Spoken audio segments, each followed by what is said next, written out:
1/3 of our lives is potentially spent dreaming. Your waking life is feeding your dream life. That's a solar flare from your brain in a unique state that you can't get to during the day. Dual-trained brain surgeon and neuroscientist, Dr. Rahul Jandial. The measurements of emotion in our dreaming brain can reach a top speed our waking brain can never reach. How are you processing, how are you metabolizing the most difficult thing in your day?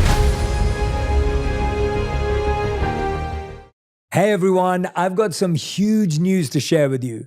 In the last 90 days, 79.4% of our audience came from viewers and listeners that are not subscribed to this channel. There's research that shows that if you want to create a habit, make it easy to access. By hitting the subscribe button, you're creating a habit of learning how to be happier, healthier, and more healed. This would also mean the absolute world to me and help us make better, bigger, brighter content for you and the world. Subscribe right now. The #1 health and wellness podcast. Jayshetty. Jayshetty. The one, the only Jayshetty. Hey everyone, welcome back to On Purpose, the #1 health podcast in the world. Thanks to each and every one of you that come back every week to listen, learn, and grow. I'm so excited because we've really been tapping here at On Purpose into things you're fascinated about, questions that you're thinking about, topics you're exploring, themes that you're wondering about. And this was one of those that I can't wait to share with you. This has been a theme I've been fascinated about. We're talking to the expert, the person who's thinking about it differently, who's open to the idea of this truly being discovery, all based on curiosity. Dr. Rahul Jandial is a dual-trained brain surgeon and neuroscientist at City of Hope in Los Angeles. Dr. Jandial leads the Jandial Lab, which explores the intersection of neurobiology and cancer. As part of his nonprofit that he founded, he teaches and performs pediatric neurosurgery in charity hospitals in South America and Eastern Europe. Today, we're talking about his newest book, out now, This Is Why You Dream. Welcome to the show, Rahul Jandial. Rahul, it's great to see you. Pleasure's mine. Thank you for being here. Yeah, I'm excited to do this. Yeah, I'm really grateful. Like I said to you, honestly, this is usually when we're doing an interview, I'm like, all right, I'm going to, I've got certain questions. I'm going to go with the flow. And the amount of questions we've had from our team, our audience, our community, it's never happened before. I'm just telling you that. And so you're going to see me reading out questions from real people who've sent them in for you to understand more about dreaming, which I think is probably one of the most undiscovered, untapped, misunderstood, or completely ununderstood areas of our life. So let's dive straight into it. And the first question I have for you is, does everyone dream? I think so. So here's how I would describe it. I would first say, let's bust a major myth that dreaming and sleep is a time of rest for our brains. Our brains are not resting while we sleep. Just imagine somebody lying down. And when they're sleeping, the heart is flickering a little bit of electricity from the EKG that we put on the surface of their heart. We put a bunch of stickers on the surface of the scalp, and there's vibrant electricity while we're sleeping. The electricity our brain generates while we sleep is as hot as the electricity our brains are generating now. So that's the first thing. The second thing is the heart, when it's pushing up the blood, the brain is mopping up glucose. It's burning hot metabolically. So inside our skull, while we're lying down, even though we don't remember a lot of it, we're burning hot and we're sparking electricity. So people who remember their dreams and people who don't remember their dreams, that brain is still sparking hot and generating a lot of electricity. So I think it's more of memory recall in the morning. At the same time, we all know about a nightmare. So we've all had one dream. The question is, why do some people dream more, dream less, or remember their dreams more, remember their dreams less? And that's something I think is related to the variety of human experience. We don't hold our waking thoughts to the same rigid contours, right? So our dreamscape, our dream life is individual between us. And we remember more when we're younger, we remember less as we get older. And then in certain diseases, dreams come to the rescue. And it seems now that at the end of life, like with my cancer patients, dreams return. And they're filled with reconciliation. You would think in their struggle, like, they would be dark, but they're actually positive. So those patterns of dreams are there. The brain electricity is firing while we sleep. And that's the sort of foundation from which I try to find meaning in dreaming. Absolutely. I mean, the book is called This Is Why You Dream.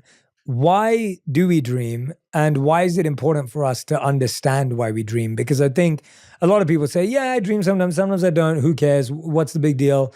But I'm fascinated by it. I know a lot of people are. So why do we dream? And why is it important to try to understand why we dream? It's not a big deal. It's completely off for those people who think it. If they understand 1/3 of our lives is potentially spent dreaming, and the brain shuts us down, answer. right? It's just 1/3. Like that can't be passive. Yeah. And it puts you down, right? Like you get sleep pressure. Like I gotta sleep. Well, when I was in training, in surgical training, we'd skip a night of sleep. What happens when somebody skips a night of sleep? The next night, they dream harder and earlier. If I can be so bold, I think sleep is for the brain. It's not for our thigh muscle. It's not for our liver. There are some metabolic changes. I'm not discounting all of it. But the real thing driving us to sleep is our brain. What does our brain do just vibrantly when we sleep? It's dream. So that's like my straight up answer about like that thing. That's not happening on accident, right? That's not a glitch. That didn't last through 30,000 generations accidentally. And so then the question becomes, if we have this vibrant 1/3 of our lives that we partially remember, sometimes it's an exciting journey, sometimes an erotic journey, sometimes it's a nightmare. Like, what's that all about, And the way I've come to understand it is, first, giving respect to people who've tried to come up with some ideas, like it's a threat rehearsal. If we're running from a woolly mammoth in our dreams, we're better prepared for it during the day. What I would say is maybe. And when I say maybe or likely, it's out of respect for you and your listeners. I don't want to be that guy that comes in here and says, yes, no, about something as big and magical as dreaming. So threat rehearsal, maybe. Some people think it's a nocturnal therapist because towards the morning when we have more of our vivid dreams, the emotional balance, the valence they call it, tends to be more positive. Maybe. I like to think of it as something that sparks creativity because of what happens with the dreaming brain. The dreaming brain looks for looser dots to connect. It's imaginative by design. Logic is dampened down. So I think it's our creativity engine. And then the way I put it all together is with something straight up called use it or lose it that people know about when we talk about the brain, right? They say, hey, use it or lose it. We know if we don't use our biceps, they atrophy. But our day, if you look at the brain activation electricity, is so narrow. The brain wants to be efficient, right? Because it's an energy hog. It's only like 4 or 5 pounds, but it uses 20% of our blood. So the brain during the day to navigate the world, task on, outward, executive network logic wants to be efficient, driving down the 101 easily, going on the tube easily, not have to activate everything to get that done. If we only use those limited parts of our brain during the day and didn't have some way to high intensity train them, those would go derelict. We wouldn't use them and we may lose them. So I think in the biggest way possible is that dreaming process, dreams and dreaming, is high intensity training for our brain. It keeps those corners engaged. It keeps those neurons firing that might not during the day. And those are available to us the next day for a creative process, for the next day or the next year or the next generation for an adaptive process. That's my biggest, most romantic way of thinking about, about why we dream so hard. Yeah, I like the maybe because I think we've all had different dreams that you feel you had for different reasons. And there are some dreams that you did feel were like you said, like your nocturnal therapist, this feeling of like, okay, I'm healing, I'm learning. You're working something out. Yeah, you're working something out. I've definitely had dreams where I feel like, oh my gosh, like this feels like it's mirroring my reality and I'm either preparing or I'm dealing with it internally. And I think you're so right that there's so many different processes and it's hard to nail it down to one. Is there a way to start to label and define, or do you think that's unhealthy when it comes to dreaming? Perfect question. So to the maybe, I'll add likely. Not yes and not no. When it comes, my dream, your dream, infinitely wild. Okay. But what happens when you start looking at 10,000 dreams? What happens when you start? So I'm over here. So there is no like professor of dream science, right? So when I was like, when they asked me, the publisher asked me, like, can you put a book together about this? I think we were vibing about this before we went live with this or recording with this. And it was like, they're like, you wrote this thing about the brain, like, smart drugs, Alzheimer's, creativity. Then you wrote this thing about the mind, like resilience and trauma and belief and about your own struggles. Why don't you put together something about dreams from a scientific perspective that everybody can read? And I was like, there are going to be so many gaps. And they said, then let us know where the gaps are. Say maybe, say likely, and say, I wonder, I believe. And that's what I've tried to do in the book. But to your question about when I started this process, when I looked at not your dream, my dream, but 10,000 dreams, Aristotle's writing about lucid dreaming. A couple hundred years ago, they're still writing about being chased or falling. And I was like, wait a second. There are patterns to dream reports. Like now they have dream banks. So the first thing I noticed was nightmares and erotic dreams are essentially universal. And I say essentially because it's 90 plus in this world is considered 100, right? Because that's just how science works when you look at questionnaires and surveys. So everybody's had a nightmare. Erotic dreams are almost all the way up there. And then chasing, falling, falling teeth, that seems to be common. And then there was a dream that was very rarely reported, doing math. Now, I don't like math, so I was like, that's all good for me. But you start, when you look at lots of thousands of dreams, you're like, why is that one so low? Then now walk with me over here. Then you start looking at brain scans and brain electricity. And what happened, what's the difference between the waking brain and the dreaming brain, right? In a 24-hour cycle, we're about 2/3 waking brain and 1/3 dreaming brain. And there's some transition zones that I love, like I call them liminal states or blurry zones that we can get into. But that, when you see that and you say, well, what's the difference? I started off with like, they're both burning hot. They're both sparkling electricity. So what's the difference? So when you go from waking brain to dreaming brain, what happens is the need to look outward changes, right? And so the executive network, a collection of structures, not just one thing, dampens. Logic and math ability dampen. They don't turn off. Nothing turns off in the brain. Otherwise, you'd have a stroke. So it dampens. The imagination network and the emotional systems, called the limbic structures, are liberated. So if we know now that the dreaming brain, as a measurement, not my opinion, right? We can talk about opinions, but this is a measurement. If the dreaming brain has dampened logic and reason and math, liberated emotion, hypervisual, it kind of makes sense why we don't see a lot of math. Because that part of the brain that does that is taking a back seat while we dream. So I said, okay, even if that's the only thing I can say in this book, and some youngster 10, 20, 30 years from now takes more data from dream banks that are more inclusive and bringing in more people, that patterns of how we dream, and what we dream can be explained by the brain. That, to me, that was fascinating. So dreams are not limitless. Yours is, mine is. But when you look at a lot of them, nightmares happen universally. Erotic dreams happen essentially universally. And then we find very emotional, visual, movement-based dreams.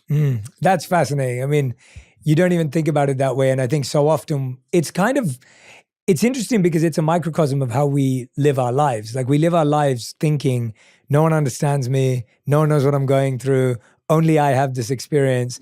And then all of a sudden, when you zoom out and you look at the patterns, you're like, wait a minute, we're all struggling with the same thing. I was just talking to someone earlier and we were talking about how like we seem to be the problem solvers in our families. And then you start realizing how, wait a minute, we're all trying to solve the same problems. We're dealing with the same emotions. And those patterns are so useful in finding. So have they basically looked at dream patterns and then looked at stress patterns and lifestyle patterns? Like, is that what you're measuring them against, or what are the patterns being measured against? So if out of the 10,000 people, 9,000 people dreamt about their teeth falling out, what then are we measuring in their life to make sense of that dream? Yeah, that's a great question. And also we tend to fall into the same traps, right? I think that looking at brain science shows that, yes, we're individuals, but what's driving us and what's holding us back is also something we share.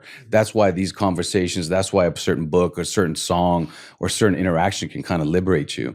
And so the way I would explain this is the dream patterns that they're looking at, and when I say they, I mean 20, 40 years of different studies. I'm trying to stitch it together. Let me give you a specific one. There was one survey questionnaire where women going through divorce, when their dreams, they were reconciling in their dreams that things were breaking up and people were moving on. Those as a group tended to recover from divorce better.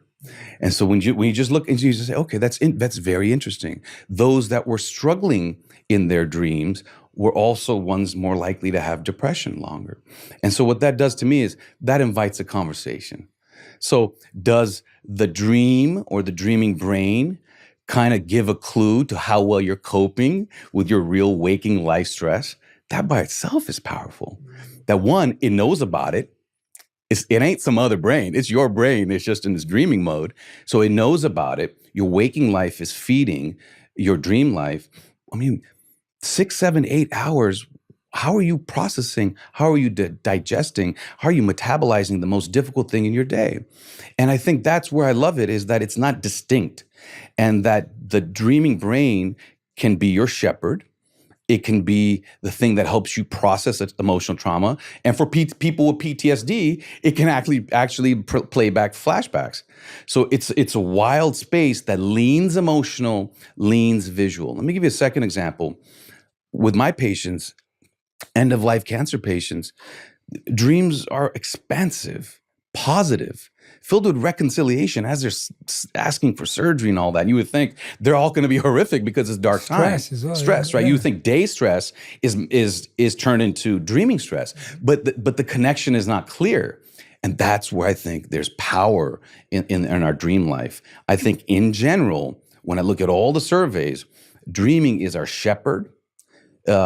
At the end of life, I think nightmares and erotic dreams cultivate the young mind, much like our minds are cultivated in adolescence.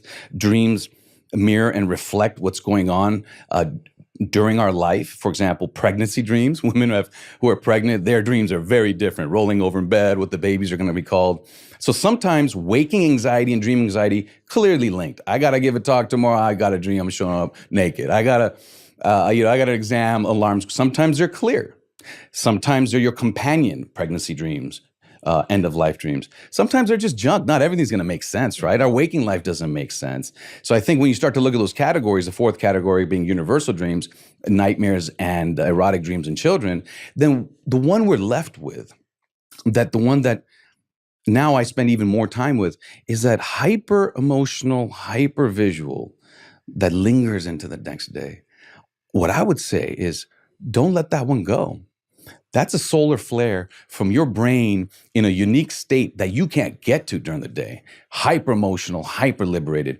The measurements of emotion in our dreaming brain can reach a top speed our waking brain can never reach. So for me, when I look at the whole thing, the hyper emotional, hyper visual with a central image is a dream that is broken out from your dream life that is about you, that a therapist can't get to. I mean, it's your brain conjured it. And that's one to reflect on. What I would say is, like, not every time, not everyone, but in our search for wellness and healing, that's a free and accessible portal. And when I was working on this book with the UK publishers, there were like 7 or 8 people who were like, we're dreaming more. We're remembering our dreams more. Some had lucid dreams. So that's the second thing I would say, is that this can be induced and cultivated. You're not a passenger with your dream life. And what you remember from your dream life, you can also cultivate that. You're not a passenger at that stage either. Let's talk about that a little. So I was going to ask you, if you don't remember your dream, i.e. if you don't make the subconscious conscious, does that mean that it doesn't have an effect? And are you encouraging us to take time to actually make the subconscious conscious and reflect on our dreams? I would say the first question is, I can't answer that fully. The second question is absolutely try to engage your dream life. Sleep entry, when you go from waking to dreaming like Salvador Dali did, or Christopher Nolan's talking about Inception. Sleep exit, which we can get into, lucid dreaming. The answer to the question, should we engage our dream life? Yes, yes, yes. I got a lot of science on that. I got a lot of personal experience on that. Let's dive into that. I mean, there's so many things I want to talk about, but seeing as we've gone there now, let's dive into it now. So let's talk about the process of being more of a proactive leader in our dreams and not a passenger in our dreams. What does that look like? Because I would argue that anyone I talk to, we're all passengers in our dreams. We simply go to bed. We may remember, we may not remember. We show up. It's like a car journey. Right, You right. jumped in the car, you went Great to sleep example. for a bit, you got to the other side. Maybe you remember a tree you saw along the way, or your mom and dad did something when you were a kid, but you don't remember most of it, and it doesn't really matter. You're in the driver's seat of a car you can't control. It seems Correct. that way. That one we'll get to with lucid dreaming. But how you can affect your dreams, because we've gotten into the science, I believe they're relevant. Let's take this first stage. You go from waking to dreaming, right? Whatever time that is, not every time, not for everyone, but just the fact that it's possible, that's something called sleep entry. Okay, with those surface electrodes on our scalp, the electricity blends. It's like a liminal state. Like I used to be a scuba diver. When you go from a freshwater river to an ocean, it's not like there's a crisp line. There's a blurry zone.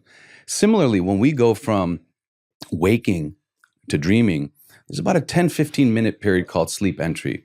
Salvador Dali and some current tech companies in San Francisco, they believe that during that period, you kind of sort of have access to that divergent creative ideation of dreaming, and that they can extract ideas from there. So much so, Thomas Edison with the light bulb would fall asleep in a chair, and when he'd fall asleep and he'd startle himself awake, he'd write down what he was thinking. That was a scene in Inception, right? So I'll bring the science in, but that's there.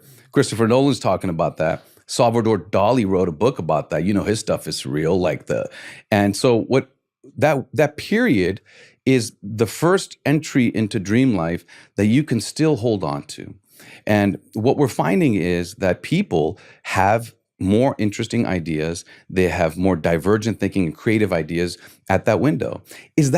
But to be clear, your trouble at work, you got to create a project. Is that going to guarantee it? No, but it's a habit of respecting that transition liminal zone as a portal to a state your brain is not in when you're awake or not in when you're dreaming, right? So that's one thing that people can do to cultivate.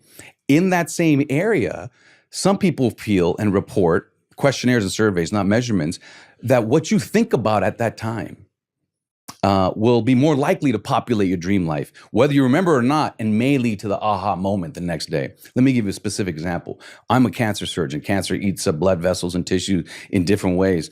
On challenging cases, I'll flip the images through as the last thing I go to bed thinking about. And somebody asked me this in London. They said, well, did you dream of surgery? I said, no, I've never dreamt. I've never dreamt of surgery, but I have a lot of dreams of scuba diving, navigating mazes, going through forests. Wow. And so what I concluded, is my opinion, is that it's a three-dimensional space. And I know I'm working on a three-dimensional creative project, and that my dream life is somehow rehearsing that, practicing that, providing me with that maneuver in a complex surgery. When I say, man, that was, where did that come from? Sometimes I think it wasn't like, in this scenario 6, I will come up with solution 4. Yeah. No, like things arise during our waking life. And I think the dreaming brain builds that. So sleep entry for waking up intentionally and writing down your thoughts and journaling at that moment. Journaling in general about what you want to dream about. For me, looking at pictures about a surgery, those are specific things as you fall asleep that somebody can try. Wow. That's fascinating because I think journaling's taken off so much in culture. But I'm trying to bring some science to it. I think the act of journaling straight after waking up, like immediately, I know for a fact that if I pick up my phone first thing in the morning, which I try to avoid to do, but when it does happen, I forget my dream immediately. Yeah. Like I know I wake up kind of in a dream state and then I completely shut it off. Have you found links between going to sleep with your phone or without your phone and how that affects our dreams, or if you watch a particular show and TV and how does that affect your dream, and what you do in the morning? Does that have any correlation? Or? So that's a great question. The thing you said about waking up, I'll get to that as sleep exit because there's some interesting science there. But when you're looking at all these surveys, that's why I open up with we need more dream banks. We need people who have a greater exposure to social media to start talking about their dreams. At this point, it doesn't look like they populate. Dreams, for example, let's take a specific example. Erotic dreams tend to be about a narrow group of people in your life, family even when you're younger, repellent bosses, and celebrities. So I'm curious to see Interesting. right, so now that doesn't mean there's 100 papers on that. But those are that's the sprinkling of information that I saw. Like, so what becomes familiar Wait, you to said us? bosses? Well, you know, people can have like awkward dreams about bosses, right? They have sexual dreams about people they actually are not attracted to. So that's a big category in erotic dreams. But Is there any reasoning to that specifically? Because of being erotic dreams about people you're not attracted to? Like, where does that come from? I don't know. I think now we're getting into opinion. Yeah. I think it's a power dynamic play, and I think intimacy can be both collaborative and also a power dynamic and some mix of it all, right? But that's an exploration. But erotic dreams, since we're there, and we'll get back to sleep exit, is they're interesting. We all get them. They come before we've done the erotic act, even if we haven't seen it. So it's almost like an instruction, if you will. An inheritance of thinking, not just risk-taking or mental health, but we inherit those dreams. Even if people who never go on to have sex, they still have erotic dreams, almost like a playbook that's meant for our mind to activate our brain and bodies for the act to procreate. That's the big topic. The specific thing is, across cultures, different over generations, the percentages are surprisingly similar, 90 plus. The other surprising thing is that 80 to 90% in these reports, infidelity. Cheating is common in erotic dreams. Whether you're in a healthy relationship, whether you're lying about in a healthy relationship and coveting somebody else, or whether you're in a bad relationship, it's almost like a semi-built-in thing. And I think that's how I've learned to think about erotic dreams is that's just desire. It's like a flare of desire. It, interestingly, tends to be toward a narrow group, but the acts tend to be wild. There's a few points that you made in the book that fascinated me, seeing as we're on the topic of erotic dreams. I was sharing it with the team earlier. So there's 3 things here, but let's go one by one. So erotic dreams are not fueled by masturbation or pornography. Walk me through that. That's what some reports a decade ago mentioned. Right. Now that might be changing. But what's interesting to me there is it's not what we do during the day that shows up in our erotic dreams. It's actually what we fantasize about secretly during our day that's more likely to show up in our erotic dreams. And scientifically, to me, I think that makes a lot of sense because the dreaming process is the imagination network liberated. So it makes sense that what you imagine in your dream life is more connected to the fantasy you're having while you're awake. It doesn't matter the sexual act, the sexual person, that what brings someone to climax, the thoughts they have during that process with their lover, without their lover, it's the internal thinking of desire during the day that tends to find itself in erotic dreams. And to me, that's consistent if you think about the dreaming brain as something that has the liberated imagination network. It's an imaginative process, right? Your eyes are closed. That movie you're making for yourself. So whatever you're thinking about during the day, that's the movie you're making at night. So then going back to what you were saying earlier, that if someone's in a happy relationship, but you're saying it's still common for them to cheat in their dreams. That's a separate pattern, yeah. Yeah, that's a pattern that you've seen. So is that an argument then that that person may be happy in their relationship, but then they're fantasizing? I can't answer that. No, I love the question. Yeah, That's a deep question. What I would say to you is, from there, what people ask is if you have dreams tend to have more bisexuality. So does that mean you're bisexual and you just haven't figured that out, or you're not sharing that with somebody during the day? I can't answer that. But I think as we bring in more reports from dream banks and bring in more cultures, more backgrounds, more genders, and more diverse sort of perspectives on sexuality, we'll get insights into that. But that's a very individual thing. So as a whole, there's a lot of cheating in erotic dreams. As a whole, what shows up in our erotic dreams is what we imagine. And then it leaves it to the person. That's why I opened with people have asked me, if you dream of your ex, does that mean you really want them? I was like, well, if you're just seriously if you're hung up on them during the day and you dream about your ex, that means one thing. But if you're like, no, I've really moved on, and a lover pops up in your dream, I think that's just a solar flare of desire. I wouldn't make much of that. I think that's the hard part, right? I think what we don't know is how seriously to take some of those dreams. A dream or not. Because I feel like a lot of people, exactly like you just said, you have a dream about something, you're thinking, oh God, maybe I need that, maybe I don't. And is that a lack of self-awareness? Is it because the dream is not clear? Like, how do we How have you thought about that as you've reflected on dreaming? How do we get better at knowing whether to take a dream seriously or not? Because I feel like that would help solve so much of our conundrum or dilemmas that's created by dreams. Yeah, it's a big question. It's a big question. It's a big question. And I would love to know your thoughts. Yeah, my opinion about it is that one, dreams should not be neglected. Okay, nightmares, if they pop up and they arrive out of the blue, they shouldn't be neglected. I think dreams that are flashbacks after PTSD obviously should not be neglected. So there's some dreams that have an easier rule to follow, if you will. But then what about those other dreams that you're bringing up, right? Like intensely emotional, that linger with you during the day. And you're wondering like, wait a second, is that an insight to myself that I don't even have yet about myself? Should I discuss this with a therapist? Should I discuss this with my lover? And I think the way I've started to reflect on my dreams a bit more is that when they are hyper emotional, it's an invitation to look at your life differently. Right? I feel like I'm doing well. I'm high achieving. I'm doing this. I'm not, you feel like, no, it's fine. I'm dealing with a broken relationship. But if you start having nightmares, or if you have emotional dreams that are filled with fright or regret, I'm not saying that there's never an automatic link, right? Other than showing up naked at a podium or alarm not going off. But the one that's powerful, haunts you, doesn't make sense. That's an invitation to think about something. And back to our original conversation, to me, that's a life well examined, is paying attention to the emotional, powerful dreams that you have that linger with you. The dream is symbolic, to get to your answer in the most specific way. The dream is a metaphor. The dream is symbolism. Because from the dreaming brain, and you've hyper-visual, hyper-emotional, it's not going to spell it out for you. It's going to be metaphorical. It's going to be symbolic. Specific example, Vietnam veterans who had PTSD got better. They start going through divorce. They're struggling. They're not dreaming of divorce. They're dreaming of war again. So the experiences you're having, they're an invitation to reflect. The meaning is metaphorical and symbolic, all based on how the dreaming brain is built. And it's personal.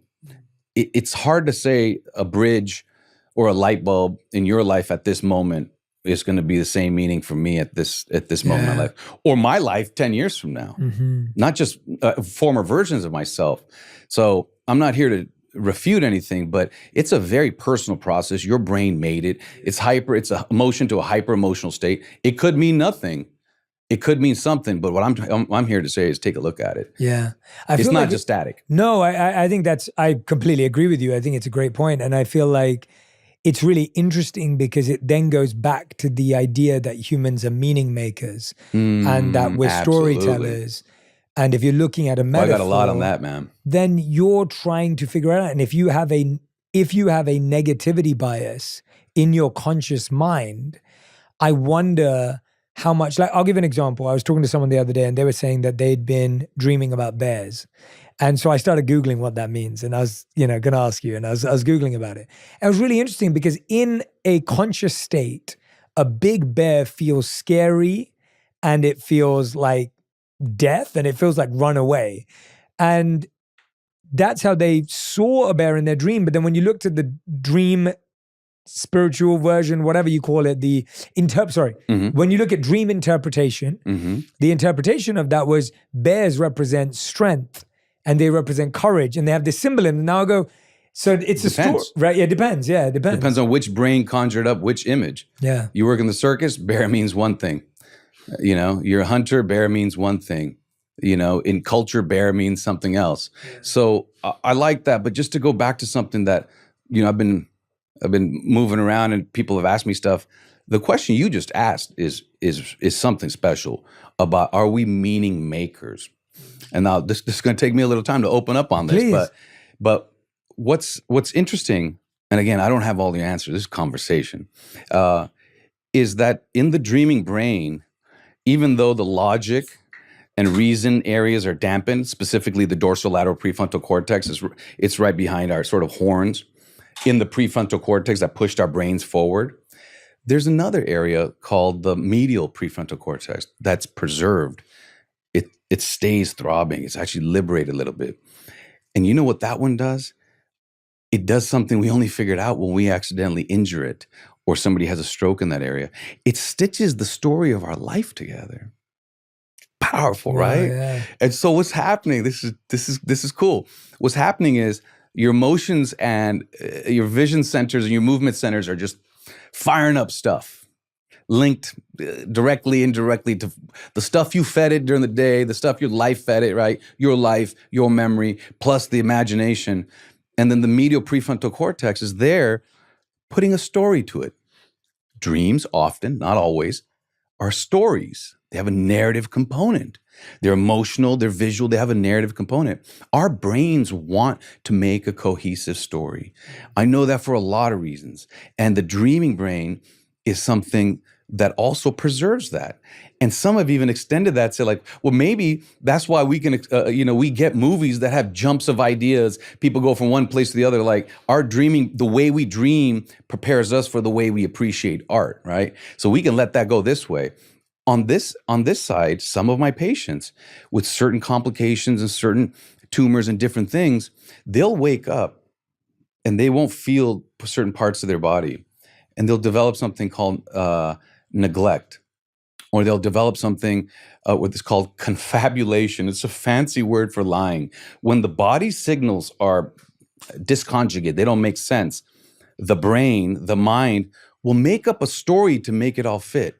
And some patients have actually tried to throw a leg they don't feel off the bed and they say, oh, that was a stranger. And so you see things with the injured brain and the healing brain that there's a drive within us. Sometimes we'll even lie to ourselves and others to create a consistent or a story that makes sense to ourselves, meaning. And I think if you look at that at the brain level and you look at that at the dreaming level, what I try to tell people in my first book is look at that at the life level. Like our maturation isn't done just with adolescence, right? The work has to continue to cultivate your brain and your mind and your life. So when you get through a struggle and you get through it, that prepares you for the next one. If you're in a struggle now that's just overwhelming, like something difficult, so hard, don't worry because you're cultivating that stress for the next one. And I think all of those pieces, not measurements, but my opinion, that we are meaning makers. We are storytellers in the moments of our lives, in our dreaming brain, in our life in general. And the area where stories and emotions are the wildest, with our dreams. And that's why I think why we dream is something bigger than just threat rehearsal. I think it's something powerful. When we wake up and that clarity is because our subconscious has had its run. Are people having, when you look at the data, are people having the same dream again and again and again, or are they having different dreams every night? Well, that's a good question. So there are recurrent dreams. So a specific example, the only thing I can say with certainty is dreams come from our brain. We do these exotic brain surgeries where we wake people up to map the surface of their brain. You wouldn't know if I touched your brain if the situation ever arose, which it won't, but like the brain doesn't feel. The brain feels through its nerves. So we can dissect the brain in somebody while they're talking. The point there is not to scare anybody. That's a therapeutic process. But when we tickle and map the brain, they'll say, oh, I remember this nightmare from when I was a kid. You can activate a recurrent nightmare in a patient by tickling the surface of their brain. So dreams come from the brain. There are recurrent dreams. That's individual. There are common dreams across people, falling, being chased, teeth falling out. There are universal dreams. So you start to see all these patterns. A recurrent dream is a loop of electricity in that part of your brain that pops up again and again. It must be, because if we take a little faint pen and tickle it and you have that dream again, that's built into the electrical flows of your brain. So we have to step back a little bit when you ask those questions, because there are so many different dream types and dream experiences. I don't want to give a single answer, but recurrent dreams are loops of electricity that happen over and over again. We can actually activate that. And then universal dreams, common dreams, and rare dreams is how I conceptualize it. What does someone do if they have a recurrent dream that they don't want to have anymore? Big question. Okay, so let's look at that. So now we got the foundation, waking brain, dreaming brain, hyper-imaginative, hyper-emotional. You're creating the events of your dreamscape. And I found this to be very powerful, that nightmares, since we imagined them, the treatment for nightmares is something called imagery rehearsal therapy. Now, I'm not a therapist. I mean, I take care of a lot of cancer patients. I'm more than 10,000 in my life. So there's a cultivation that I have benefited from them trusting me. So I think I have some sense of understanding of human nature. But therapy, when you try to help somebody through conversation, talk therapy, right? That's great. It seems to be effective. That's out there. What they're finding is imagery rehearsal therapy is a new thing where imagine what you want to be. Imagine something you don't want to have. And when I read that, I was like, I don't know if I can sink my teeth in that, until I started reading about nightmares and learning about nightmares and across all different sciences, that if you practice before you go to bed, going back a bit to your saying that we can actually feed our dreams, if you practice a new script for the ending of your nightmares, you can re-script your nightmares through something called imagery rehearsal therapy. People can look it up. And not every time, not for everyone, but just the fact that nightmares can be re-scripted is powerful. That you think you're out of control, but you can feed your dreams, you can steer your dreams, and lucid dreaming is the prime example of that. And that therapy can guide you to a better conclusion of your dream. I love that as a scientist because it's the imagination network. You've imagined this nightmare, and it's powerful to think now you can actually imagine a different kind of ending for this nightmare. To me, that's all scientifically consistent. And to me, that's why I think it's powerful to look at dreaming as more magical, more fascinating, that it is being driven by certain brain processes, right? Yeah. So you don't wake up and say, that's a glitch, that's static. No, there's something drove that. Learn about the engine behind it, and then reflect about the meaning about it. Yeah, for sure. I mean, I can relate to that. I feel like there have been parts of my life where I've been able to code the emotion and feeling and script that I wake up with by what I put into the code before I go to bed. And so at one point in my life, when I was trying to wake up early and I didn't enjoy it, and my reaction to waking up early in the morning would be, I'm so tired. I just want to stay in bed. And I wanted to wake up early. I believed that was a worthy pursuit and a habit to invest in. And so before I went to bed, I would say to myself, I am waking up energized, happy, and healthy. And so even that re-scripting in the evening, I found I would wake up and I would be saying that to myself when I woke up. And there was this direct link between a script that I didn't have it written in the morning, I didn't have it there, but that repetition would carry over in the morning. And I found whenever I used it, it worked. And whenever I don't use it, I can still wake up and feel, oh God, why am I waking up so early? And so I've sensed moments of that, or I've had experiences of that. And that coding or that imagery rehearsal therapy that you mentioned, I would love for our audience to practice it, community to try it out and see how it shows up in your life. Because I think what we don't realize is you're subconsciously rehearsing anyway. Oh yeah. Right? Whatever you do, the work is going on. You're doing it. Work with it. Yeah. Whatever you're watching, reading, seeing, that is imagery rehearsal. It's just not therapy and it's not conscious, but we're doing imagery rehearsal throughout the day and before we go to bed. And it adds a big question here. So when you say something like that, it ties into positive thinking, wish fulfillment, all these nebulous terms that I think some people really embrace, other people poo-poo and they say that can't be true. What I say is something in the middle, is that through studying about dreams and dreaming, I've learned about what's the biology of how what you just described about, I think about something before I go to bed and it helps me wake up and I'm feeling it more, I'm thinking about it more in the right way. That's just out there, right? That feels like there's a kite flying above our head. What I'm trying to get people to understand is the dreams, if they can be defined, are thoughts, emotions, and activities that are actually happening at the brain level. That's what's sparking all that electricity. If I'm running in a dream, the motor strip that moves my legs, the neurons there are firing. The signals just aren't getting through. So then what that does is it opens up a whole new world of athletes practicing the shot in their mind, positive reinforcement, going to bed and re-scripting your dreams, right? Journaling. People are okay, so there's brain activity that's leading to this mind that I want to get my mind to lean a certain way and the brain activity is driving that. And so the people say, well, how that happened? I would give you the example of placebo. And so when you believe a medicine is going to help you, even if I tell you, look, there's nothing active in it. That's just like sugar. That's just something that has no capacity to change by the pill itself, the physiology of your body. But belief is enough to make people feel less pain. And I can give you a scientific explanation about how that happens. Belief, you're armed with neurotransmitters. That electricity that we're measuring, the chemicals that are floating around, think of the brain as like 100 billion microscopic jellyfish, and there's like electric storms and waves of neurotransmitters flying around in there. When you believe, the pharmacy of your mind is actually releasing chemicals and things that generates different electricity that alleviates pain, that prepares your brain and mind for re-scripting the nightmare, that makes positive, gives you the scientific basis possibly for positive reinforcement, positive relationships. Like these are actually not just emotions, but they're working at the level of the brain.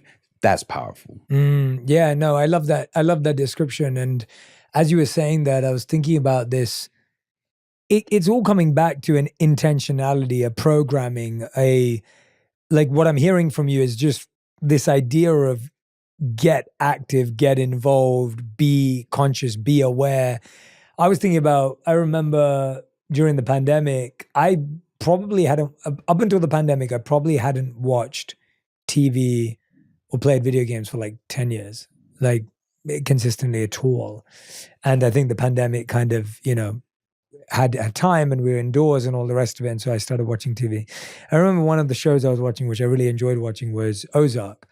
And I remember watching Ozark every day for 30 days in a row. And it's not even the scariest show. And while I was watching, I probably didn't feel anything. And somehow I felt that I had a dream every night that my house was being broken into. Like that. Possible. Yeah, that was an experience that I was having. And I connected the two because as someone who didn't have nightmares as an adult, and as someone who didn't watch that much TV, those were the only two changes that I had at least noticed. Or if we get back to that, it's symbolic, maybe it's the stress of the pandemic. I mean, so it's never going to be pinned down exactly, but you're right. The paying attention to the patterns of your dreams, more than just a dream, unless it's hyper emotional, but the pattern of dreams, I think is an important thing to do. Like, and how does our waking life feed our dream life? What I would tell you is when color television arrived, the magazines, the dream reports show a bump in people having color dreams. Like there were more black and white dreams when TV was black and white. And I was like, wait, but the world is in color. And what I'm saying to you is that's why this topic is so fresh, because it doesn't all make sense. The science gives some insight and the exploration reveals there's so many things we don't understand. The take home is it's not a passive process. It's not something that is coming from the gods or omens. It's your brain giving you thoughts, emotions, dreams, and potentially insights that you can't have access to with your waking brain. And to me, that's a special portal. And how people cultivate that, I think it's up to them. I'm here to let people know that there's a rigorous science behind the brain biology, brain chemistry, brain electricity that drives dreaming. Yeah, I mean, that bump in color television, I can't imagine when we have enough data to look at the social media bump. Right. Because to me, it's bizarre to feel that exposure to social media, pornography, being on the online world doesn't lead to specific or certain dreams. Like, especially with the hours that people are putting in, right? Yeah, exactly. So that would be the next wave. And my hope is that somebody listening to this, as I mentioned, I'm 51, I've got 3 sons, 18, 19, 22 in college. Like, my hope is somebody walks away and says, oh, wait, some of the stuff about dreams can be explained by the brain. Because imagine in 20, 30 years, how much more data we'll have through people with online dream banks and how much more we'll know about neuroscience. Imagine the connections that somebody sitting here playing different roles than us can make. And so it's more of it's an inception. I want people to be ignited that some parts of dreams can be made sense of. Yeah. I want to dive back into nightmares because as a child, I grew up having a lot of nightmares. I remember one of them very vividly, even till today. I don't dream about it anymore, but I remember waking up in the middle of the night feeling horrified. And you talk about in the book how children have the most nightmares. Like, it's common. Children have 5 times as many nightmares as adults, you say. Even the gentlest childhood is no protection against nightmares. And I think that's really unnerving for parents when their kids are having nightmares. I have friends who have kids who will tell me like, oh God, she just doesn't sleep. She has nightmares. And it's like, you're trying to figure it out. And I mean, you're a father, so it's interesting to hear how you may have felt about that. I'm sure a lot of us listening right now are thinking, God, I definitely had nightmares as a kid. When you're having that as a kid, it can be so unnerving. It can be so difficult, even more than as an adult, because you really feel powerless. Have there been any therapies or remedies that have helped?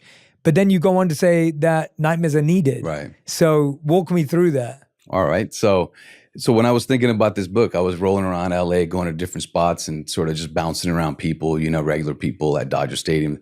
And often I got the question like, all right, you're going to talk about dreams and dreaming. You're going to have a new take on it. But clearly nightmares can't be good for you, right? There's no use for nightmares. And I thought I got to take this one head on in chapter 2. And so when I look at that, I would ask people to think of nightmares based on age. And we do that in the hospital and medicine and surgery and science where they're sort of age-related. Pediatric and adult is what I would say. We've talked about adults, flashbacks, nightmares if they arrive, pay attention to them. They could be a warning flare for some mental health issues.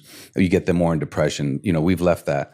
How to explain nightmares in kids is an exploration. It's a conversation. I think it's fresh. And I looked at a bunch of pieces that helped me sort of come up with an idea, a story, if you will. So if you look at the first thing about nightmares that struck me is you have to say, hey, Johnny, that was only a nightmare. It's only with nightmares that we tell our kids that's only a nightmare. So as a conversation, does that mean Johnny was blurring dreaming brain thoughts and waking brain thoughts until that moment? So that's a power. I'm not saying I have the answer. I'm leaving that with your audience. That's one. Nightmares do that. By definition, nightmares wake you up and they sear your memory. Okay. Just like our kids learn to walk and talk, our mind is being cultivated. So they had these families that signed all the kids up to be woken up and talk about their dreams for like 20 years in a row. They're called longitudinal. Kids, when they start talking, their dreams are like a table, a sweater. Then they get more imaginative. And what happens is 5, 6, 7, nightmares arrive. What else is arriving? They're developing visuospatial skills, and they're also developing this thing called theory of mind. People can look up these terms. That children at some point develop the ability to look at somebody and say, that smile, I don't think they mean well. Mind reading the other person's intention, right? That arrives, theory of mind, at the same time as nightmares.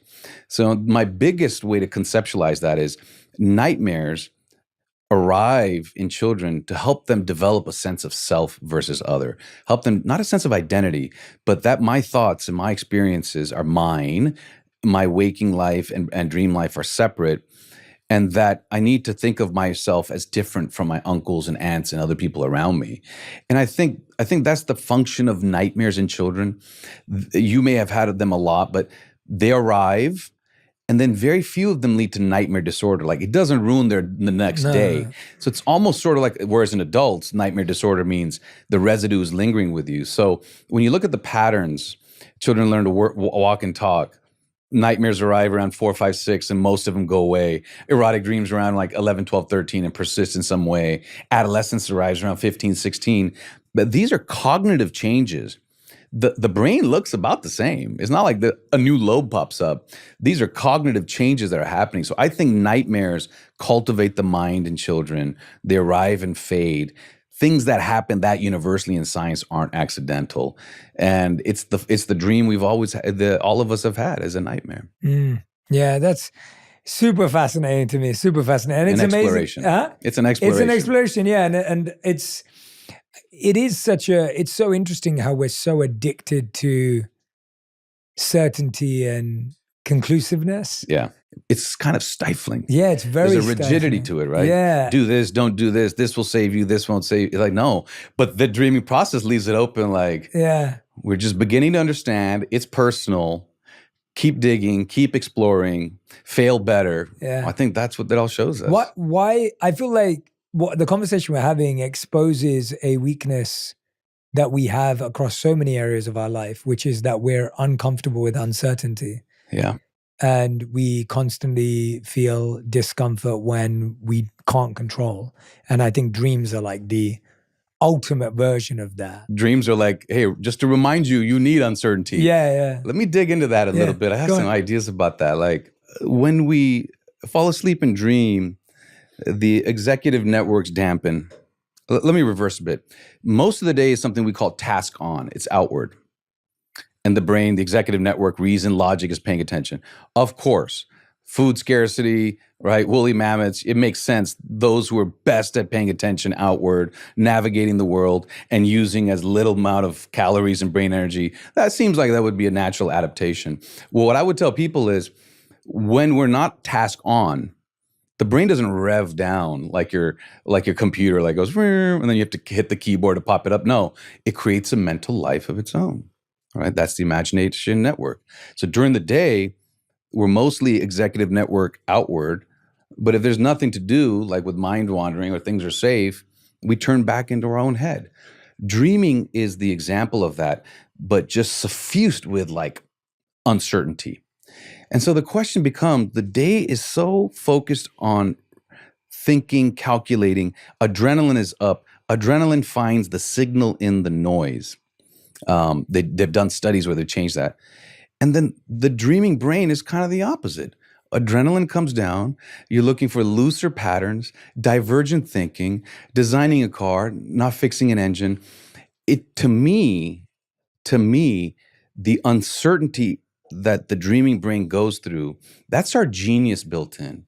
We actually don't want to become too rigid in our habits. It might be okay today, going on the freeway or going on the tube, as we mentioned, but that's not the process your brain needs to be in to be the most adaptive for heartache, for falling in love, for a kid getting sick, for the uncertainty the environment will give us, and the uncertainty we almost want to engage in love affairs and adventures. I think that's the balance. Get things done. Try not to be too rigid, try to be open-minded, and appreciate that your dreaming brain's going to take you there whether you want it or not. That's the love story of uncertainty and creativity. Yeah, and it's I'm going to flip-flop because we talked about uncertainty and creativity, but I want to go into lucid dreaming and this idea of wanting some control in the uncertainty. But before we get there, I wanted to go back to sleep exit, because I don't think we talked about sleep entry, but we didn't finish sleep exit. And that works because sleep exit, that dampened executive network, that dampened adrenaline that looks for the signal and noise, it seems to come back on. And if an alarm goes off, we know it comes back on. Like you can be dreaming and sleeping, you smell smoke, the executive network is the boss. It will pop back on and dominate. And so if you do grab your phone in the morning and check emails too quickly or jump on Instagram, like your brain will go to that forward task on feature. And the residue or the lingering feelings of your dream life will necessarily be put in the back seat. And so if you do want to remember your dreams more as you wake up, if you have the luxury of a bed and time and not an alarm, that's a critical window, sleep exit, to sort of hold on to your dream thoughts and your dream experiences. It's an imperfect process, but I can tell you people who have tried, they get better at it. And again, it's free, it's accessible, it's from your own brain. I think it's one of those habits that I've incorporated in my life for the last 5-10 years. I get So up. what exactly? Yeah, what exactly? So what I do is if I have the luxury, because I do now, I didn't for a long time. I mean, the phone calls and pagers are going off in the middle of the night. And now it's more like, if I wake up in the morning, I try to linger and I try not to move.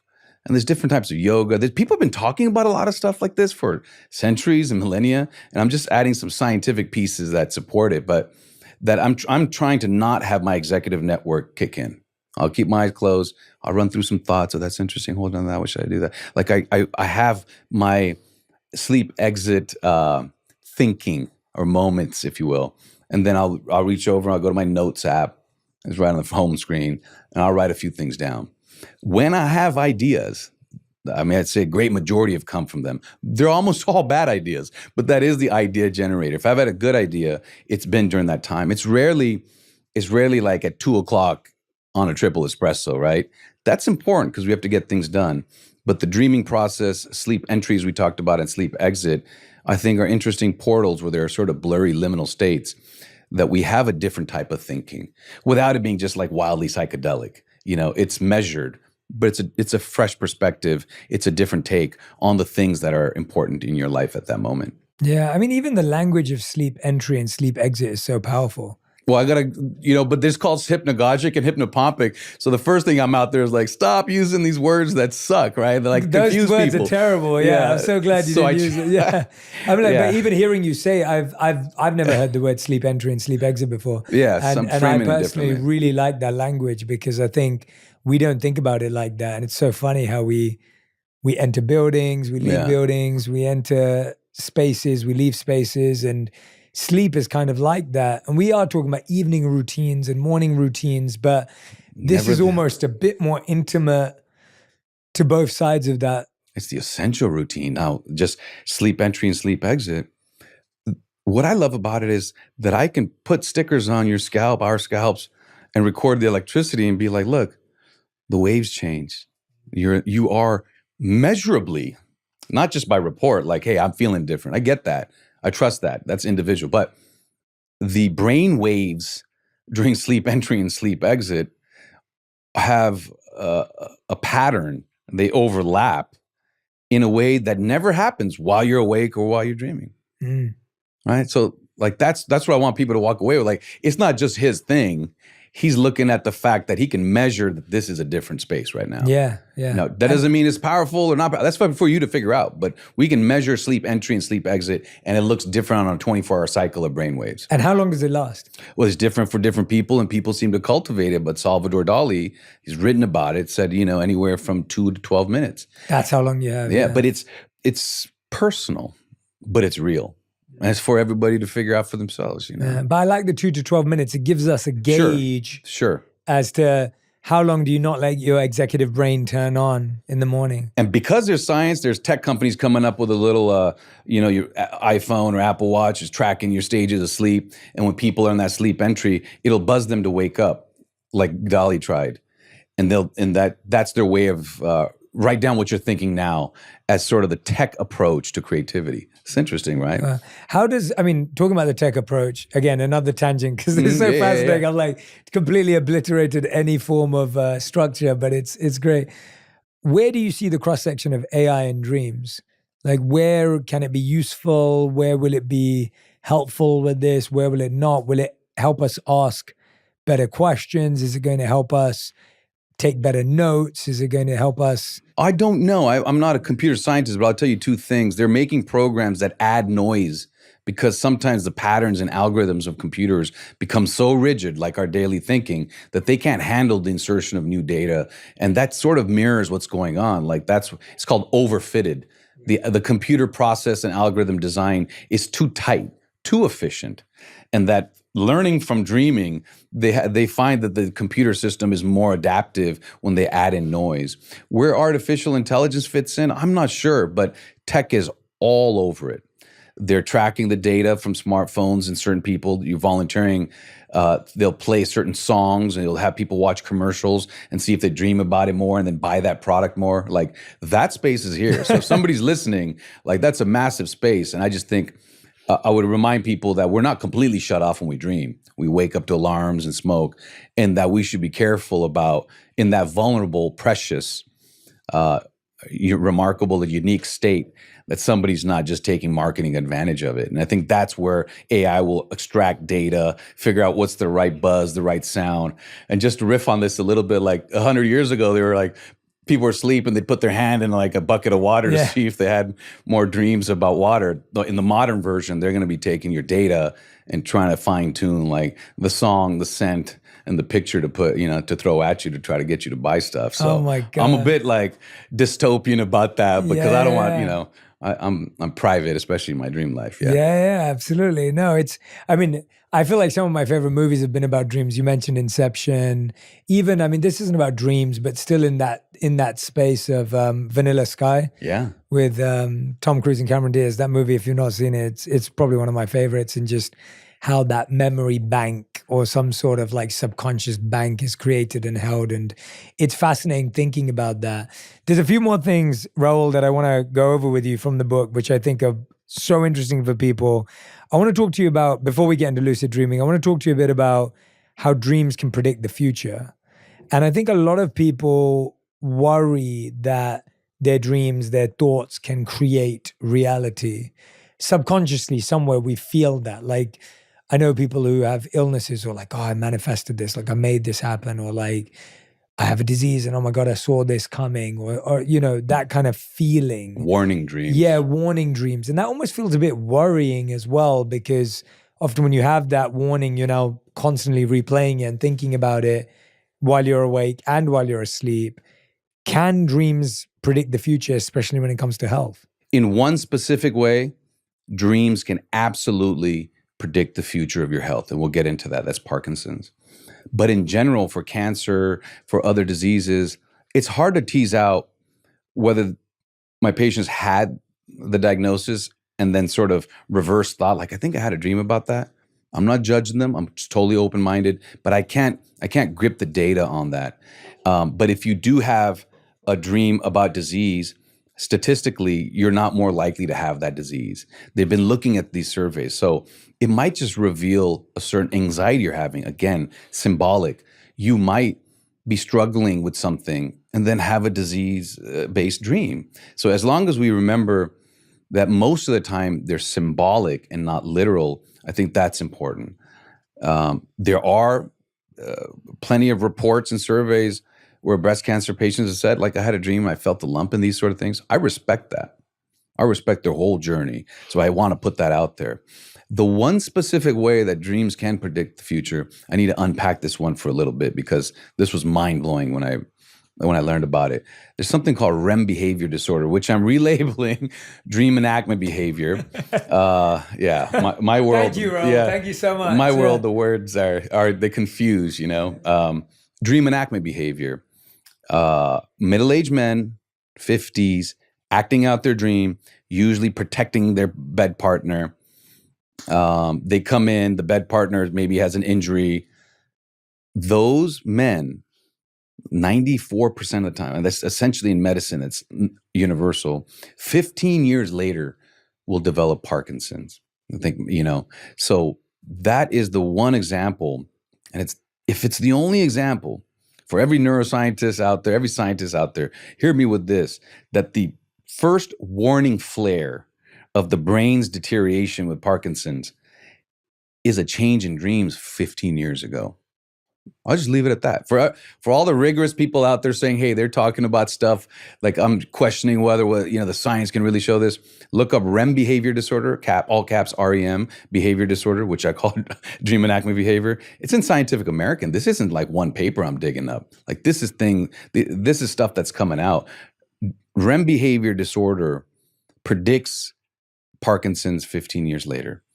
And what I would say to the researchers out there is that an opportunity for us to start with medicine earlier? I mean, it just says so much. But outside of that one, and all you need is one unicorn for unicorns to be real, I haven't found any evidence that dreams predict the future. I mean, they definitely don't give you lottery numbers and stuff like that.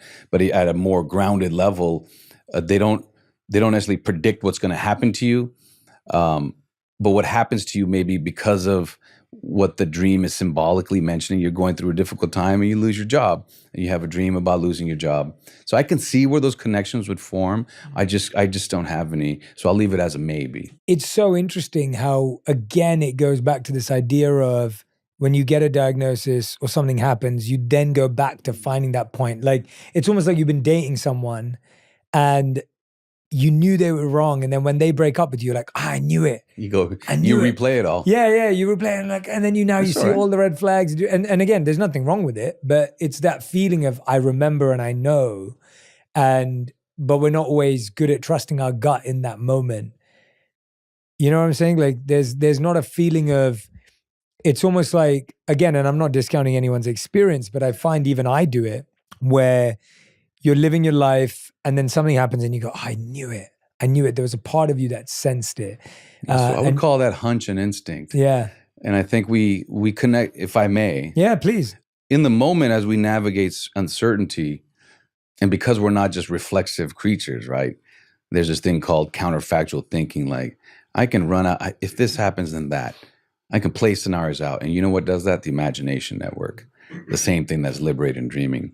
We create a mental workspace. What if this happens? What if this happens? What if this doesn't happen? As we navigate the uncertainty. So it's not just, pull back from a hot frying pan or, pull back from a scorching rock if you're a lizard, right? Those are reflexes. We have the ability to choose. And I think when you look at what you're saying about hunch and instinct and how we kind of knew something and we should have maybe paid more attention to it, I think that for me, that's in the rear view. When you're in the moment and things are imperfect, as they often are, I believe that you are trying to create the outcome out of that imperfect situation. And when it doesn't arise or it doesn't arrive for you, so we do look back and say, hey, maybe we should have done things differently. That is the cost of the freedom of choice that we have right now, what to do, whether to grab this glass or not. And just like heartache is the cost of exposing yourself to falling in love, and I'm familiar with that. So I think people should look at that as like, that's what makes life exciting. Yeah. Yeah. Have you seen any connection between alcohol and dreams? Well, this is a big question. So this is a notable thing that I left out of the book. I have patients waking up from anesthesia. I'm floating above dissociative states, like psychedelic experiences, ambient dreams, fentanyl dreams, alcohol suppresses dreams. People who smoke weed, marijuana users in the morning, they don't remember their dreams. I couldn't find it definitely affects dreaming. To me, that says two things. Dreams are coming from the brain. You take drugs and your dreams change. They're biological. And the second thing is I couldn't find a way to say, antidepressants make this change your dreams. Coke and meth makes this change. And alcohol as well. And alcohol. I just couldn't find something to wrap it around. Yeah. And I tried because I was like, that's going to be one of the chapters. And I just, I didn't find a clear link except for one. Galantamine is this drug we give patients with dementia. It works on acetylcholine. It's one of the less famous neurotransmitters. We have a lot. They do a lot. It's not dopamine does this. It's not that linear as we're seeing now and liberating people now, is galantamine. And so those people, they take it and they're like, oh my gosh, I'm becoming aware. I'm dreaming while I'm dreaming. That's lucid dreaming. You double that dose, they have more lucid dreaming. And in the world of science, that dose-dependent escalation is as close you get to, cause and effect. So drugs definitely affect the brain. I just couldn't put them into neat categories because people on antidepressants had this type of dream. People did coke, the next day they had a different type of dream. So that is a mixed bag. And alcohol is part of that. It's, it's a chemical. Do you think we'll ever get closer to understanding the links more deeply as the memory banks, dream banks grow? I hope so. I hope so. And I think that's an interesting question. Yeah. The things that I'm looking at are what were available to me. Everywhere from Aristotle a few thousand years ago to stuff happening now to questionnaires from 20 years ago. It's, of course, necessarily it's imperfect. But I think as people are more honest and that's the hard liberated part. to fill the dream banks in with this stuff, somebody after me is going to take that and say, ooh, I think alcohol does this and antidepressants do this. I think it's quite possible, but just to let everybody know, I'm working with what's out there and trying to connect the dots between the gaps of from, philosophy to brain science to YouTube, ambient dreams. I'm really trying to bring it together from every corner that I could, look at. Yeah. How much do we dream in events in reality versus completely fantasy-based events? How much of our dreams are replaying? Like you were saying that the veterans, for example, they dream about the war. That's like a real event that happened in their life. So that's a flashback. Yeah, it's a flashback. Yeah. So, but when they dream about it when they're getting divorced, that's a symbolic dream. Yeah, representing something. What's the kind of breakdown of dreams of flashbacks versus fantasy? I think PTSD flashbacks are clearly replay of a bad experience in your dreamscape. The imaginative component of dreams, when you look at these surveys, it's a complete mixed bag. But what I will tell you is that I'm trying to just add the information here to your question, which is a good one. But how much of our dream life is a replay versus just completely cooked up by the imagination network? I get that. That's a good question. What I would say is, in flashbacks, it's a replay.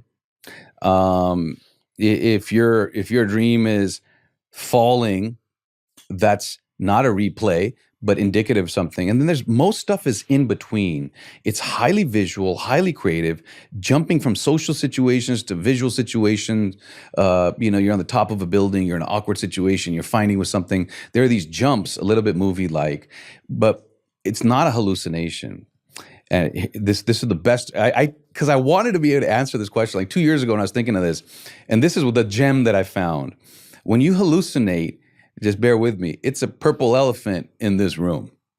The landscape is reality. The element is inserted in it. In dreaming, the whole thing is imagined. And so I would say the entire process of dreaming leans heavily imaginative. Got it. That's the best answer I can give. Yeah, no, that's a good answer. Yeah, no, it's interesting to me because I always wonder, like, do we ever dream in a space we've been in and seen in, and even I think all of it. I think all of it. I mean, so you have memory of places you've been, and then you can imagine, and dreaming has access to both of that. And if I may, the dreaming memory, like when you get up to go to the bathroom, sometimes you can slip back into a dream. So it's not random. And so I always wonder, is there like access to memory our dreaming mind can have that our waking mind does not have access to? Like people with, this is fascinating, like this little bit heavier on the science part, like people who have memory issues, like they've had a trauma and they can't remember. If they play Tetris or a video game, they'll see pictures of it in their dreams, but can't tell you about it. When you ask them during the day, they'll say, no, I never played a Tetris game, but I had one in my dream. And they're basically playing, their Tetris is being played in front of them. So there's something going on where the dreaming mind has a memory system, I think. I don't have evidence for this, but there are little dots like that, like slipping back into a dream, getting up to go to the bathroom, people with amnesia being able to feed their dreams.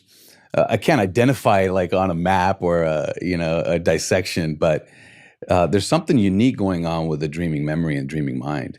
And that's why it's so inspiring for me. Like, I use drills and take off pieces of skull and I dissect with them. I'm not that guy, right? Most people would think. I think that's why it's powerful. Like brain surgeons talking about the dreaming mind. Yeah. But that's what it's done for me, my man, is like 51 years in, 10,000 patients, operating in like 10 countries, sons, wild love affair, heartbreak, all of it, intense relationship with my partner for 30 years, like all of it. And you start to think, like, I think I'm getting a sense. And then putting this book together, it's almost like a rebirth. That's too much of a statement, but like, oh, wait a second. There's a dreaming mind memory system. Wait a second. Parkinson's, the first flare is a change in dreaming patterns. So just when I thought, like, I think I'm figuring this out, I'm excited to have the lens with which I approach the world reset. Yeah. And that's what dreaming has done for me. Let's talk about lucid dreaming. We've been kind of like peppering it in the whole time. First of all, let's just define, and a lot of the questions I ask are very simplified. And the reason for that is because I think a lot of these terms, ideas are out there and most people don't even know. And I think as you're simplifying language from a very scientific point of view, my goal is to try and simplify topics that we all hear about, and you might even hear about in a conversation and you're sitting there going, I don't even know what that means. Yeah. I don't know if anyone knows what that means, but we're all pretending to know. So it's like, what is lucid dreaming? How common is it? And then how do we do it? So let's go through those three phases. Lucid dreaming, here's the way I would explain it to you. First, a little bit of a story about it. when I was constructing this book, I said, lucid dreaming. Oh no, I don't want to cover this. There can't be any science for it. 2 out of 9 chapters are on lucid dreaming. Yeah. And so again, that's it's refreshing for me. And the most rigorous science on dreaming is about lucid dreaming. So we talked earlier about the waking brain and the dreaming brain. Now we know that there's a sleep entry and there's a sleep exit. In the middle of dreaming, in the middle of the night, some people become aware, hey, I'm actually dreaming. And they become aware of the dream. And somebody might say, well, why is that unusual? Well, most dreams are in the rear view. You wake up and you say, oh, whoa, that was a dream. But like I had a vibrant one last night. And only when I woke up, I was like, wait a second, okay, that was only a dream. But when the dream was happening, I was fully inhabiting the dream. The dream was happening in my mind, right? And at the neuronal electrochemical level. So sleep entry, sleep exit, lucid dreaming is the return of awareness, allowing people to know that they are actually in a dream while dreaming. Okay, not in the rear view like I had this morning. And so that's a big statement. And what I would say is there's proof for it. Lucid dreaming can be proven by this experiment that they did and have been doing. That's the thing about studies and experiments for your listeners. If somebody breaks into something new and it's real, you'll see an explosion of data in the scientific literature for that. And in the 70s, somebody said, wait a second, you're a lucid dreamer. You're telling me you can become aware while you're in a dream, while the dream is happening? And so they did a couple of things. They trained the person that rapid eye movement, which is like skittish eye movements when we sleep and dream. They said, if you're in a lucid dream and consciousness has returned, can you communicate with me like with your eyeballs through like a Morse code? And people should look this up. They left, right. They trained these like eye pattern movements. At the same time, they put the electrodes on the surface of the scalp because a guy like me will be like, he's just woke up, right? Like, well, I need to know more than that. And they prove by the electricity that the person is truly asleep. Wow. So you can't fake being asleep. No. Across a glass, this person at a certain time in the middle of the night, proving they're asleep, starts to communicate with their eyeballs. And it still shows you're asleep. Communicating with the outside world when you're asleep, that's powerful. That's lucid dreaming. Am I a lucid dreamer? No. Have I had one or two? Yes. Did people working on this book start to? Yes. Can it be induced? Yes. And so lucid dreaming is powerful because, again, it's a liminal state, right? It's a bit of awareness. It's a bit of waking consciousness that is bubbled up during dreaming consciousness. And so nothing is rigid. Sleep entry. You don't go from wake to sleep in a second. It's not a hard line. So there are all these overlapping blurry states, and lucid dreaming is that. 2 more points about that. When you put those participants into brain scanners, that executive network I've been talking about, logic and stuff, is dampened.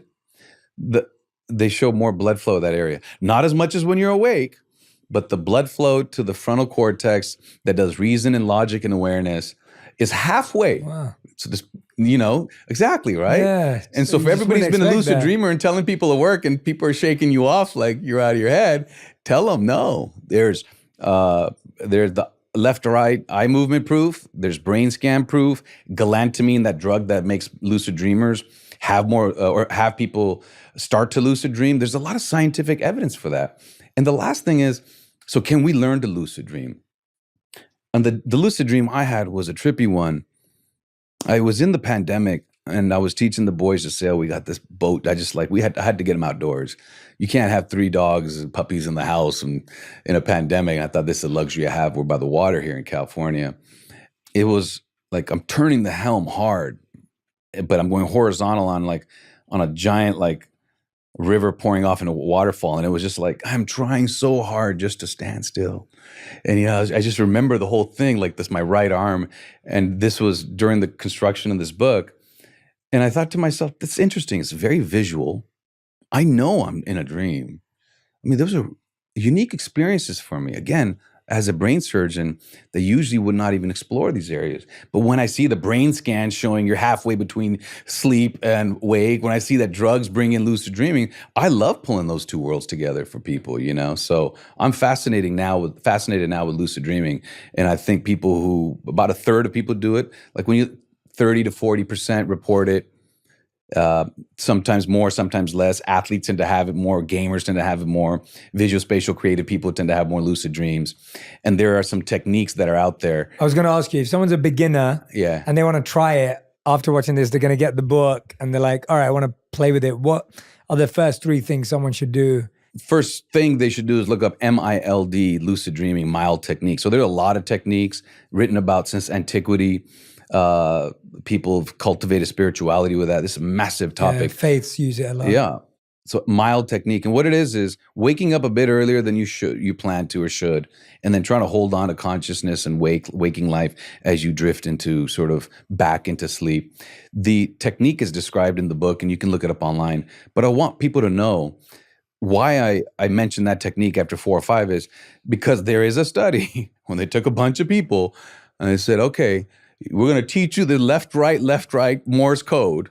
You practice this technique, then we're going to get you in the sleep lab. It's not my experiment, or it's not my investigation. We're going to get you in the sleep lab. Okay, now prove to us with your eyeball movements that you're actually lucid dreaming. Everything before that was a survey like, yeah, I did it and I'm lucid dreaming more. I believe people, but I like that extra bit of proof. So the mild technique is proven with the left, right Morse code technique that clearly shows you are asleep based on your brain electricity and you are using eye patterns. So much so, this is a banger, they started doing a little bit of math. 2 + 2, and they'd have code.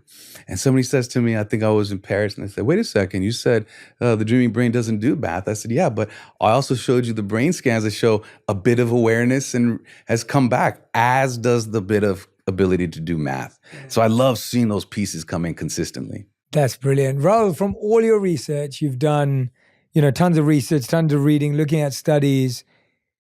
I feel one of the biggest things that I'm taking away from this is often the questions we're asking about our dreams are the wrong questions. We're asking like, what does this mean? Is this real? Like, what should I do with this? What would you say are the best questions we should ask when we've woken up after dreaming? What should we be looking for? Point us in the right direction, because I feel maybe we're wasting time and energy and effort in a different direction. So I would say I'll tell you my approach. I mean, again, that's a massive topic you've just asked of me. Is one, there are dreams that clearly reflect your waking anxiety, showing up late, alarm doesn't go off, showing up naked at a podium because you're worried about public speaking. So some don't require you to spend too much time on them. Number 2, there are universal dreams, nightmares and erotic dreams. We've talked about that a little bit. Number 3, there are dreams that are just static, Let's not hold dreaming thought and emotions to what we wouldn't waking thought. There's a lot of stuff we do in the day we don't even hold on to, right? Similarly. The 4th are genre dreams, pregnancy dreams. Massive lifetime events are happening. Massive lifetime events are happening in your dreaming. That's consistent. The ones that I would say to people are to focus on are the ones that are hyper emotional, and they linger into the next day. You can try to cultivate it with the morning technique. We talked about a slower rise, not switching to email and Instagram too quickly. But the hyper emotional dream is one to reflect upon. Here's why. The emotional systems of your brain, called limbic structures, and the brain has the reptilian brain inside our throat, sort of back there. That's instinct. It makes you take a breath when you're underwater. Above it developed the emotional brain, much like what my dog has. They have intuition. They have instinct. That's called the limbic system, and people can look this up. And there's circuits in there, like the Papez circuit, and it's a fascinating part of the brain. And then on top of it is a giant frontal cortex. The frontal cortex has is integrated with all those. They're all intertwined. There is no dopamine. There's a reward pathway that jumps from the reptilian to the emotional but to get things done, our advantage and the thing that blossomed our foreheads forward was logic and reason, the executive and the CEO. So I believe that limbic system, those emotional systems are dampened during the day for productivity, conventional productivity, not creativity. And what's happening with your dreams is the roles are reversed. And the emotional systems can achieve a top speed that your waking life can't. So if you have emotions, thoughts, and experiences from a hyper-emotional, hyper-liberated brain, that's the one to reflect on within your life. And I've given a few specific examples. And the process of reflecting what it means, it's individual to you. If you are having nightmares and you don't have them, and you think my day is fine, I'm having a lot of nightmares when I don't. Let that be a warning sign to reflect more upon yourself. If you're struggling with a relationship and you have dreams of falling or hyper emotional dreams of being chased, that's your relationship symbolically finding itself into your dreams. If you are at the end of life and you're having a lot of dreams about reconciliation, that's the dreaming process coming to your rescue. At the end of life, dreams serve a different function. I think they bring a solace, and there's evidence coming out now that even when our heart is stopped, the last thing a brain does is have one massive dream in the last minute or two, potentially experiencing the universal feature of near-death experiences.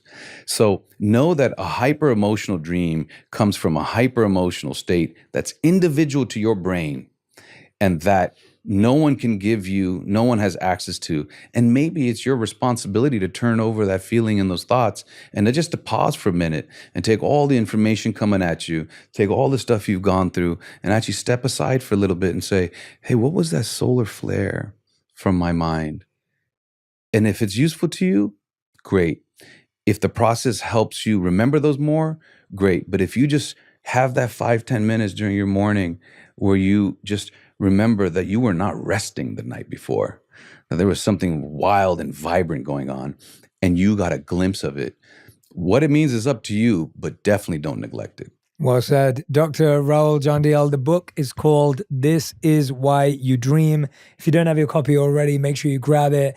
We dove into some of the themes, some of the topics. There's so much more inside this book that I believe you're going to love and appreciate so that you can dream better, dream bigger, and dream more beautifully as well, which is what I wish for each and every one of you.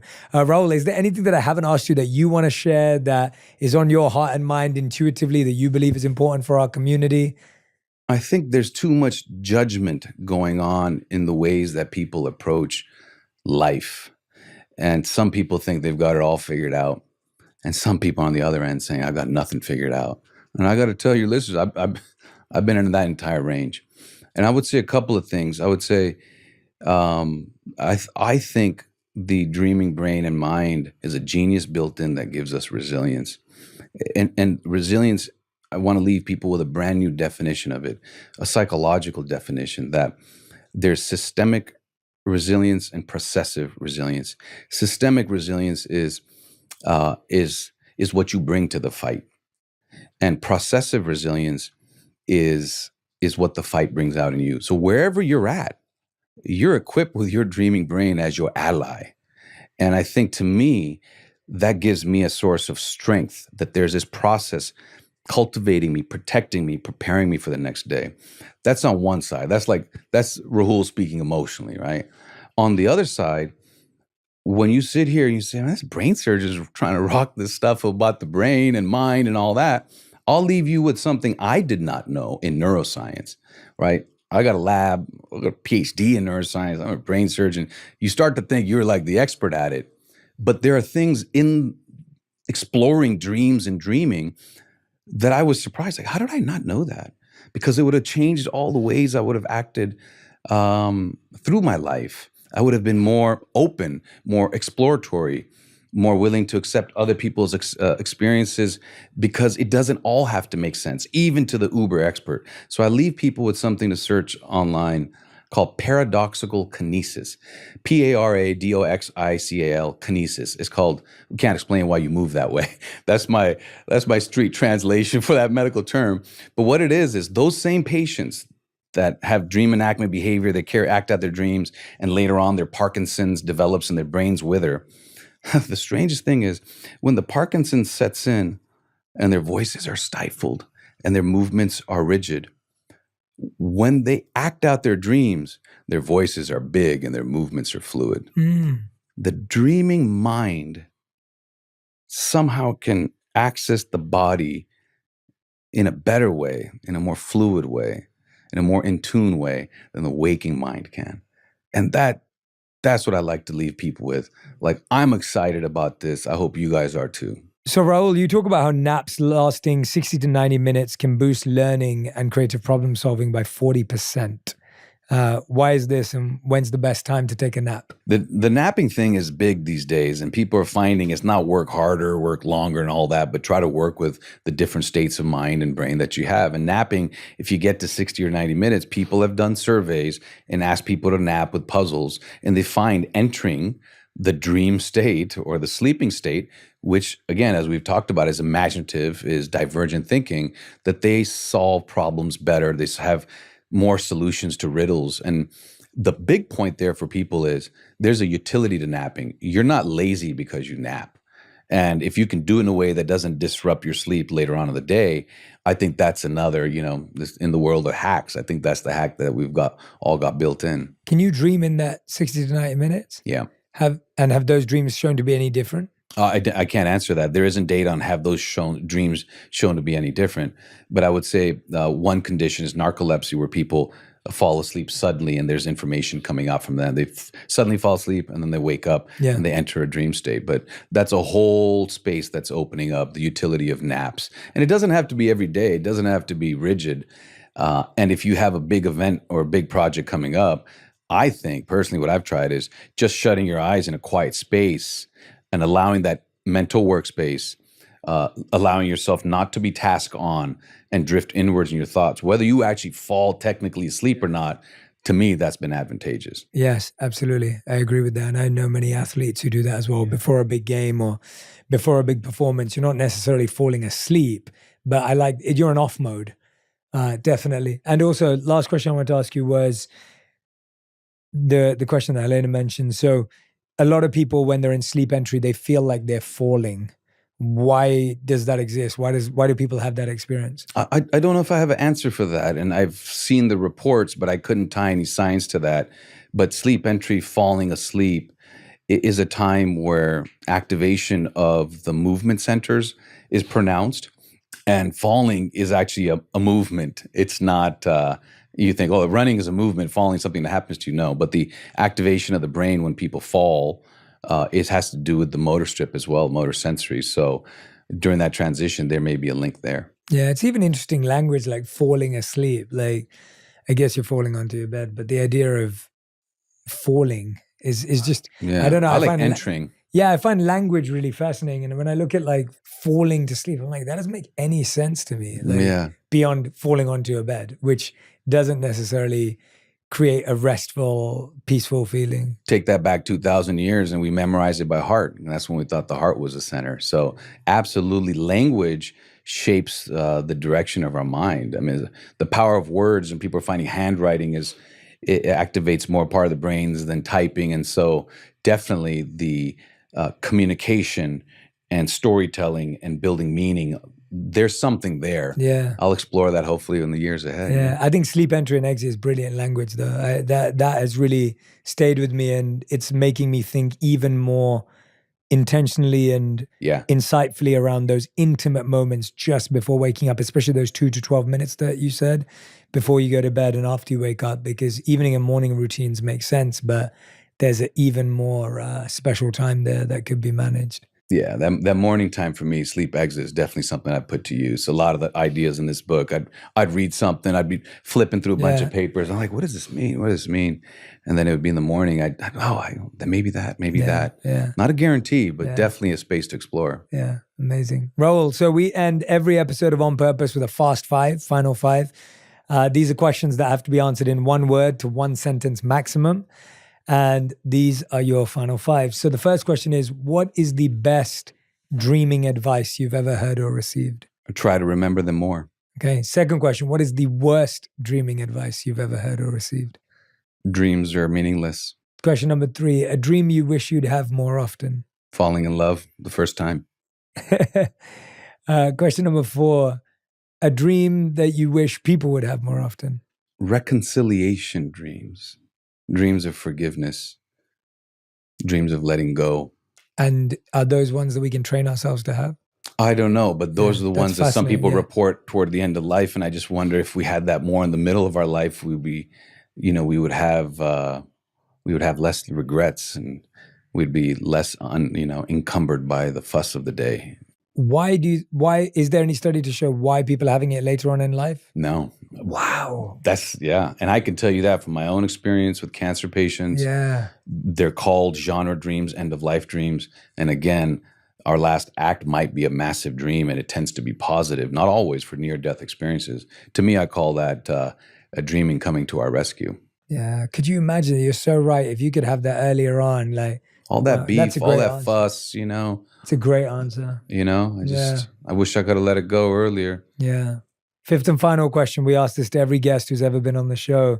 If you could create one law that everyone in the world had to follow, what would it be? Yeah, before you speak or act, do your best to imagine yourself in that person's shoes. Great answer. Dr. Rahul Jandial, the book is called This Is Why You Dream. Thank you so much for joining us today. If you don't already, make sure you follow Dr. Rahul Jandial on Instagram, across social media. Grab a copy of the book. We'll put the link in the comments and the caption section. And I'm so grateful for your time and energy today. I've learned so much. You've completely transformed my way of thinking about dreams. Yeah. Honestly, through your book and this interview, I think I knew nothing about dreams before we met. I had really poor ideas and maybe some limited beliefs, and speaking to you today has just opened up a whole new area of growth for me that I don't even think I was thinking about. So I love the idea that I'm walking away with some simple yet clear tools to actually start implementing from tonight and tomorrow. So I'm really excited about this dream journey, and I hope everyone who's listening and watching, when you read the book, I hope you're going to go on a dream journey with me too. And I'd love to see you tag me and Dr. Rahul in some of the experiments, some of the tests that you're carrying out in your own life. Thank you so much. Pleasure. Thank you so much for listening to this conversation. If you enjoyed it, you'll love my chat with Adam Grant on why discomfort is the key to growth and the strategies for unlocking your hidden potential. If you know you want to be more and achieve more this year, go check it out right now. You set a goal today, you achieve it in 6 months, and then by the time it happens, it's almost a relief. There's no sense of meaning and purpose. You sort of expected it, and you would have been disappointed if it didn't happen.